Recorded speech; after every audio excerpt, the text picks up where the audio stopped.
புதுக்கோட்டை மாவட்டம் பொன்னமராவதி அருகே கேசராப்பட்டியில் இருசக்கர வாகனம் திடீரென தீப்பற்றி எரிந்தது. 9 வயது சிறுவன் படுகாயமடைந்தான்.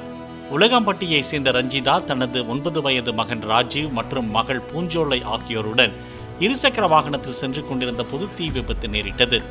வாகனத்தின் முன்பகுதியில் தீ பற்றியதால் அதிர்ச்சியடைந்த ரஞ்சிதா மற்றும் பூஞ்சோலை ஆகியோர் மொப்பட்டை விட்டு கீழே விழுந்துள்ளனர். மொப்பட்டின் முன்பகுதியில் இருந்த சிறுவன் ராஜீவ் தீயில் சிக்கி படுகாயமடைந்த நிலையில் மருத்துவமனையில் அனுமதிக்கப்பட்டுள்ளார். வயரில் ஏற்பட்ட மின் கசிவு காரணமாக வாகனம் தீப்பற்றியதாக கூறப்படுகிறது.